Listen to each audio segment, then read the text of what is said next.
നമുക്ക് ഈ CID മൂസ പോലത്തുള്ള സിനിമകളെ വീണ്ടും വീണ്ടും റിപ്പീറ്റ് ചെയ്ത് കണ്ടാലും ബോറടിക്കാത്തത് എന്തുകൊണ്ടാന്ന് വെച്ച് കഴിഞ്ഞാല് അത് ആ ഒരു ജോൺറയുടെ ഒരു പ്രത്യേകതയാണ്. ഈ സ്ലാപ്സ്റ്റിക് ജോൺറ എന്ന് പറയുമ്പോൾ നമുക്ക് അതിൽ ഒന്നും ആലോചിക്കണ്ട, നോ ബ്രെയിനർ ആണ്. ഒരു സ്റ്റോറിയൊക്കെ ഉണ്ടെങ്കിലും ഒരു ലോജിക്കോ കാര്യങ്ങളോ ഒന്നും ഉണ്ടാവില്ല, ചുമ്മാ അങ്ങനെ കാണാൻ ഒരു എന്റർടൈൻമെന്റ് വാല്യൂ അത് മാത്രമായിരിക്കും അതിൽ. അപ്പൊ ഇതിപ്പോ പറയാൻ വന്നത്, ഞാൻ വളരെ റാൻഡമായിട്ട് ഈ ഒരു ജോൺറയിൽ ഒരു സീരീസ് കണ്ടു. റാൻഡമായി കണ്ടു എന്ന് പറഞ്ഞത് ചുമ്മാ ഒന്നുമല്ല, ഞാൻ ഈ ജിയോ ഹോട്ട്സ്റ്റാറും കൂടെ ഒന്നാക്കിയല്ലോ, അപ്പൊ ആപ്പൊക്കെ എങ്ങനെയുണ്ട്, വല്ല വ്യത്യാസം ഉണ്ടോ എന്ന് നോക്കാൻ വേണ്ടി ഒന്ന് ഓപ്പൺ ചെയ്താണ്. അപ്പൊ തന്നെ റെക്കമെൻഡേഷൻ വന്നു. അതിലാണെങ്കിൽ പൂർണ്ണ ജഗന്നാഥൻ ഉണ്ടല്ലോ, ആ ഒരു ആക്ട്രസ് ഉണ്ട്, എന്റെ one of the favourite actress ആണ്. അപ്പൊ ഞാൻ എന്ത് ചെയ്തു, വന്നാ പിന്നെ ഒന്ന് കണ്ടു നോക്കാതെ കൊണ്ട് ഒന്ന് തുടങ്ങിയതാണ്. ഇതിന്റെ ട്രെയിലറോ ഇത് എന്താ സംഭവം എന്ന് എനിക്ക് അറിയണ്ടായിരുന്നില്ല. ബേസിക് സ്റ്റോറി എന്താ വെച്ച് കഴിഞ്ഞാൽ കഥ നടക്കുന്ന അമേരിക്കയിലാണ്. അപ്പൊ നമ്മുടെ ഏഷ്യക്കാര് ഒരു സ്റ്റീരിയോ ടൈപ്പ് ഉണ്ട്, അതായത് നമ്മളെല്ലാവരും അവിടെ പോയി ചെന്നിട്ട് ഓരോ 7-Eleven, അതായത് ഓരോ സൂപ്പർ മാർക്കറ്റ് സ്റ്റാർട്ട് ചെയ്യുന്ന ഒരു സ്റ്റീരിയോ ടൈപ്പ് ഉണ്ട്. അപ്പൊ അത് വെച്ചുകൊണ്ട് തന്നെ ഇതേപോലെ മൈഗ്രേറ്റ് ചെയ്ത ഒരു ഫാമിലി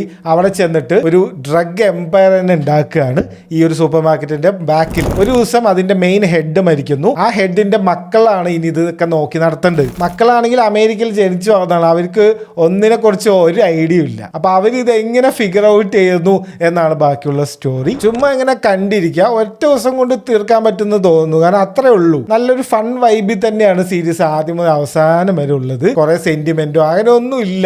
ഡെലി ബോയ്സ് എന്നാണ് സീരീസിന്റെ പേര്. നമ്മുടെ ജിയോ ഹോട്ട്സ്റ്റാറിലുണ്ട്. ഫണ്ണായിട്ട് എന്തെങ്കിലും കാണാൻ താല്പര്യം ഉണ്ടെങ്കിൽ ഒന്ന് കണ്ടു നോക്കിക്കോ, എന്തായാലും ഇഷ്ടപ്പെടും.